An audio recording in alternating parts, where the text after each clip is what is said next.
You're such an asshole.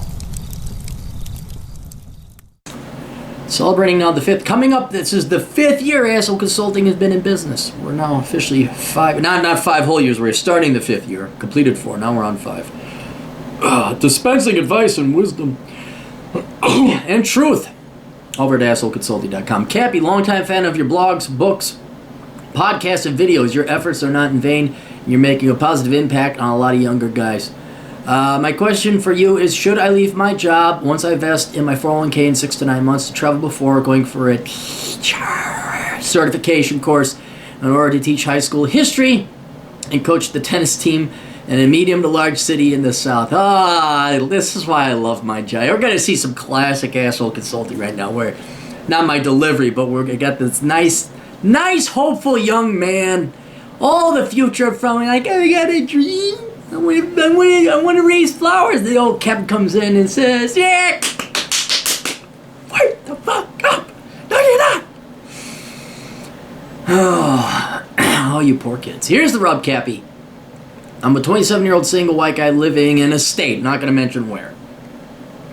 I'm 185 pounds, 5'10", and have a real bachelor's degree that's kind of related to your field from a reputable university. I'm keeping you anonymous because if you ignore my advice and go become a teacher and they find out it's you, they're going to fire your ass because of association with me. Even though, like, we've never met before, they're just going to like, and that's every teacher ever right now today.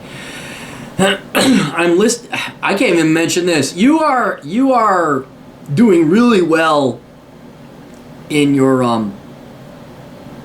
weightlifting. You're doing very, very well based on your statistics. You are doing way better than I am. I have no kids, no ex-wives, no debt, and a small old pickup truck. I have worked 3.5 years on offshore drill ships for a massive oil and gas corporation. I'm grateful that I've kept my job during the brutal oil field downturn. Yeah, I know a lot of people have gotten laid off. I feel like I am in a pretty good position in life, thanks in large part to my online mentors I've read since I was 16 in the Manosphere. You, Roosh, Art of Charm. Oh man, I've heard of Art of Charm a long time. Art of Manliness, and Mr. Money Mustache. Bachelor Pad Economics is a godsend, and one day I will get a motorcycle, just not in the state, with...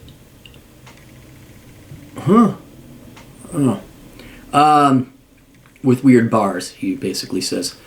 So far, I've managed to save his stash away $160,000. I live on roughly $2,000 to $3,000 a month and save 50% of my income a month. I want to hit $200,000 to $250,000 in investments before I make the career jump to less financially rewarding work. From your other videos, I have a feeling I know what you're going to say. All jobs suck. Yours sucks ass, but pays great. You're not financially set up enough to leave the oil field. You need to keep pumping that oil well. Being a high school teacher sucks, and it's a worthless job in a corrupt, broken system. Then why'd you contact me? My God, that's exactly what I was going to say. Yes, but with a lot more cursing and swearing and animation. I know, you guys are aiming for something like, is there a logic? Is there a I know you're holding out hope.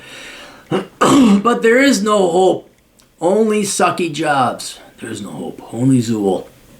I've watched maybe 120 of your videos and I see your logic, but almost every disadvantage I've read from whiny online teacher blogs is an improvement over working in my current job. And if I was financially independent right now, I would still want to teach history and this particular sport as passion projects. Oh, well, you're passionate about it.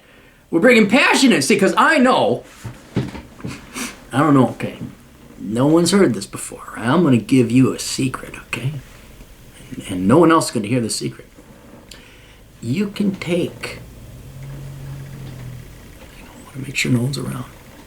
You can take really shitty, low-paying jobs that require no math, like helping the poor, or being a teacher, or being a guidance counselor, or a social worker, or an artist, or a musician, whatever you want to do. And even though the universal laws of economics and reality determine your price to be very low, even though these powerful forces that have plagued humanity since time immemorial and have brought down empires and destroyed Reichs and have laid waste to millions of people through starvation and kind. Even though those hard, seemingly impenetrable laws of economics have proven to humanity time and time again that they are impenetrable, but they cannot be ignored. All you have to do is what American and Western teenage girls do and say you're passionate about it, and then poof, it all goes away. It all goes away, that hard stuff. It's your passion, so the laws of economics just go away and disappear. And flowers come up, and dachshunds frolic, and chocolate, not the crappy chocolate, the Goreldi chocolate falls from the sky, and everybody gets Nintendo Switches, and Ava Mendes comes up and gives out free blowjobs to every guy named Aaron Clary. That's what happened when you issue the magic word, passionate. Okay, I've busted your balls enough. Yes, you need to work on the oil rig more. You do not have FU money. I like your idea of getting $250,000 to buy a house. All right? But here's, and I'm not against you going and becoming a history teacher or becoming a coach of some kind, as long as you put away your money now and you don't need that job. Here's what I'm going to implore you to do, though, before you even waste your time going to get that teacher certificate. Go and substitute teach first, all right?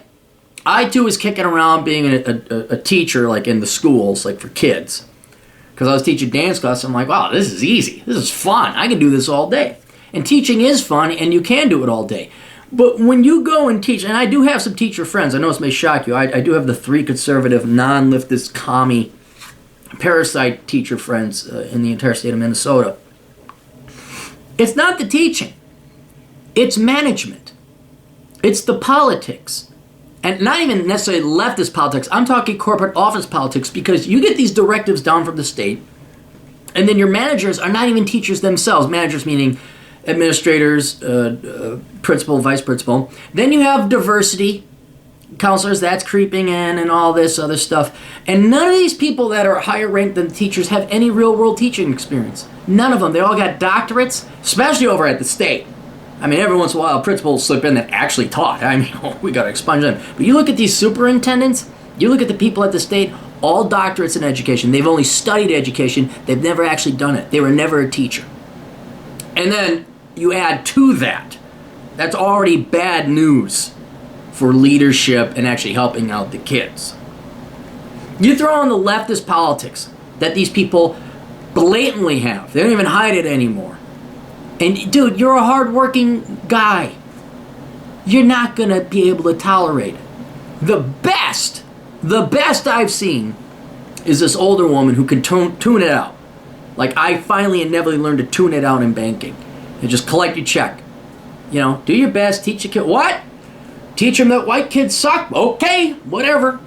I mean, she's got it down. She's got that zen because she wants her fucking check.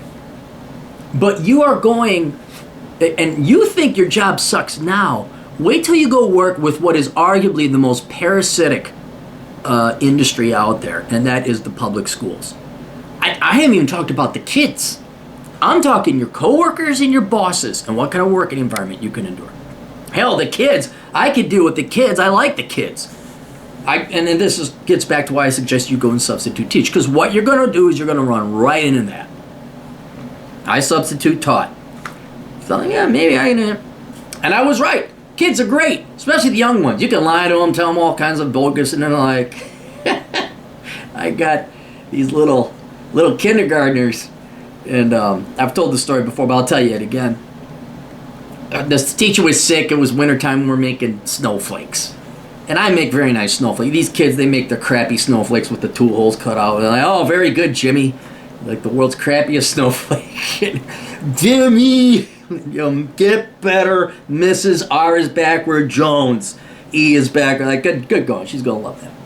And, you know, there's like pieces of paper all over the ground. I'm like, these kids got to clean up. How are we going to clean this up? Like, I got an idea. I say, hey, you guys want to play a game? They're like, yeah, we want to play a game. I'm like, oh, I no, we can't play that game. I'm like, why not? Why can't we play a game? I say, well, it's a first grader game, and you guys are kindergartners, and we can't play the first grader game. And oh, dude, like eating out of your head. What? No, we gotta play the first grader game. We gotta play the first grader game. I'm like, no, you get to tell the principal on me. You'll go tell the principal I had the kindergartners play. Dude, I had them wrapped around my finger, and the game was who could pick up the most pieces of paper. Oh, that place was spot clean. Anyway, that's the fun part. And then I also did high school. Yeah, you get some kids that pay attention, and you get teaching economics. Fine. But then it comes to discipline. There's always one jamoke in the class, and they don't really deserve punishment. They always say, send him to the principal's office. I'm not sending him to his principal's office. He didn't do anything that bad. But one time I made a kid do like 50 push-ups without stopping, and it was like the right amount of punishment. There was other stuff, and then sure enough, the management's so far up your ass as a substitute. We heard you did this. Why did you do that? And at the end, you're like, you know what? Shove it up your ass. You're an inferior person. You have a doctorate in education. You're a parasite upon society. You don't do a real job. You got here because of affirmative action. We don't need 3 principals. Now just shove it up your ass. Let me manage the damn class. Let me do my job. No. And it's only getting worse. So what I would strongly recommend you do is you go and you substitute teach. All right? And you don't focus on the kids. Kids are fine. I think, God, these poor kids just want a fucking adult to come in there and give them the straight dope like it is. But you deal with management. You see how management deals with it. And I hope to God you could go back to work at your oil job. I hope it's still there, because I almost guarantee you that you coming from the real world where you have to make logical decisions, and it's not your world is not governed by dictates from a bunch of prissy little ivory tower academics who never set toe in the real world, let alone taught children. When you have to play by their mentally insane rules and worship at Dow bound and suck the cocks of diversity, sexism, victimhood mentality, rewriting American history. Oh my God, you're going to teach American history? You know what? That's not even going to be American history. It's not, no. I can almost predict you're going to, so again, simple solution, just go substitute teach for 6 months. See how you like it. And then realize it's not what you think it is. You're not going to go and impart wisdom and teach kids the history of America so that they might appreciate freedom and go live free and productive lives themselves. You are going to be forced to indoctrinate these kids to hate themselves if they're white, hate themselves if they're male. Well, God, we haven't even talked about the made-up mental disorders. Special education, pass on the dictates from the state. No. Just work your oil field, okay? But this is the problem with wisdom. I say don't date that big-breasted, red-headed girl over there who's on lithium and is bipolar, because all you see is the big-breasted redhead, and you want to go and bang her. And I'm like, dude, bipolar disease, don't do that. You got to learn on your own. You got to go out there and suffer yourself. And so that's why I'm saying maybe you could temporarily suffer without giving up your daytime job. Go substitute teach, right? And then you'll know. You'll know if there's a shot or not. I would honestly say what you really want to do, I know it's going to sound completely against what I would, do you got internet over on the oil rig? Go study online. Get yourself a master's in history and go just teach part-time as an adjunct at some local crappy college. College kids are kind of fun too, because you all give them A's and B's, you pass them on, it's fun shit, it's real easy, it's not real work. The pay ain't great either. But there's a little less up your ass from the state. But yeah, I would not, you couldn't pay me enough to teach in the public schools. You just couldn't. And it's not because of the kids. Ironically, it's not because of kids. I genuinely like the kids. It's fucking assholes my age with their fucking worthless, overranked, fucking overpriced degrees in education, just passing on rank leftist slop, imagining they're actually educating the kids. That's why you shouldn't teach in the public schools. So, or the private schools either. I wouldn't even bother with the private schools either. It's just you're just babysitting. You're just babysitting. All right, that's it. You guys got questions, Cap's got answers at assholeconsulting.com. Donate to the Patreon account, patreon.com/Aaron Clary. Buy my books, because it's even more money. And then what else? Check out the blog, captaincapitalism.blogspot.com, and tune into the Clary podcast. How do I find the Clary podcast? It's called Google, and you search it, and you find it on SoundCloud. We'll see you guys later. Toodles.